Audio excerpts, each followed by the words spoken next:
You know what? There is another gala happening this weekend that is supporting a very important cause as well. Yeah, losing someone you love is one of the hardest parts of life, and one local organization supports children and families during these hard times. Fox's Stephanie Domerat joins us now with a story showing we are better together. Good morning, Steph. Yeah, good morning. More than 500,000 Americans have died from COVID-19 in the last year, leaving many families across the country and in our area grieving. One grief expert I spoke with says now is the time to address how we care for ourselves and others when dealing with the pain of loss. Baby, I got these scars reminding me to forget.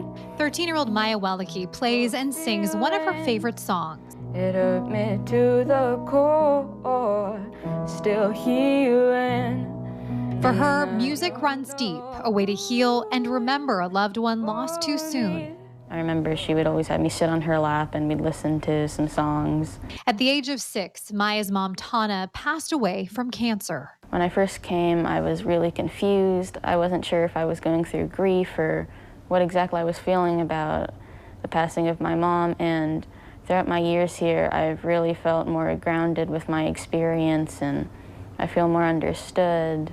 Here for Maya is the Dougy Center, a Portland organization helping children, teens, and young adults deal with grief in a world that often doesn't understand. It's not 5 stages and you're over it. You know, there's no magical ending to grief. You know, we grieve as deeply as we love. Dr. Sherman is a longtime pillar of the Dougy Center and a worldwide leader in the field of grief. She says our society is often unaware of how to handle deep loss. We have this idea that we should get past it, move on, and I think a lot of it is just our inability as a society to be present with people who are grieving and let them feel their pain without feeling like you have to rush in and take it away or make it better. More than a year into the COVID-19 pandemic, she says we're all dealing with some degree of loss. While nothing compares to the pain of losing a loved one, it's an important time for all of us to better care for ourselves and each other, something the Dougy Center has been doing for tens of thousands of families over the last 30 years. And that's really the power of the Dougy Center, which is peers, 3 to 5-year-olds with other 3 to 5-year-olds who speak the same language, who can say, my mom died too, I'm sad.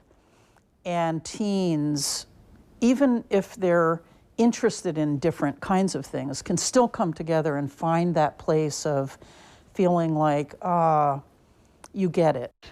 This picture is my mom. For Maya, the Dougy Center has given her the space to honor her love for her mom and connect to those who understand her story. This place really is special for everyone. I've seen a lot of people come in and they've been really heartbroken, and I mean, they still have that heartbreak, but it's not as much of a burden on them. They can go through it and understand what's happened and really feel better. Baby, I got these scars reminding me to forget.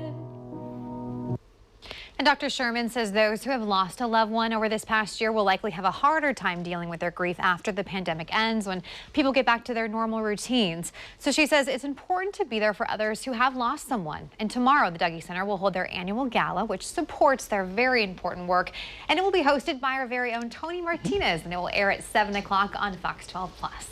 Well, it's interesting because obviously the work they do is around grief and around loss, so that can be very sad, but it can also be, very hopeful. But our support for the agency is done with enthusiasm, and it's very robust, and we do it with a smile on our face. And yes, we're giving away a Porsche in the raffle. We have a ton of great auction items, so we want you to be a part of that and celebrate really what they do there with the work at the Dougy Center. So tomorrow night, Fox 12+, 7 o'clock, you can watch online as well. I can't wait to see it. And Stephanie, thank you for that story. And my dad lost his mom at the age of 7, and I can only imagine if he had gotten this kind of support at that age. Right. I mean, there are regrets, and people don't know what to do and how to talk to you. So I think this resource is amazing. Yeah, and she, I asked her, how do you get drawn to this type of work? She's been doing it for almost 30 years, and she said, this is inevitable for all of us, right, at some point of our lives, and so to be able to make it better for people is really what keeps her going every day. So just really inspirational work they do. Yeah, it was a great story. And Tony, that organization, very lucky to have you tomorrow night. Really as looking well. forward to it. Totally. Really So if great. you see me smiling, it's because I love them. Yes. I understand it's sad stuff, but we're going Yeah. to do this with a Doing great yes. Good work. level of That's a great enthusiasm point, and Tony. joy. Good So, work. All you bet. right. Thanks, you guys.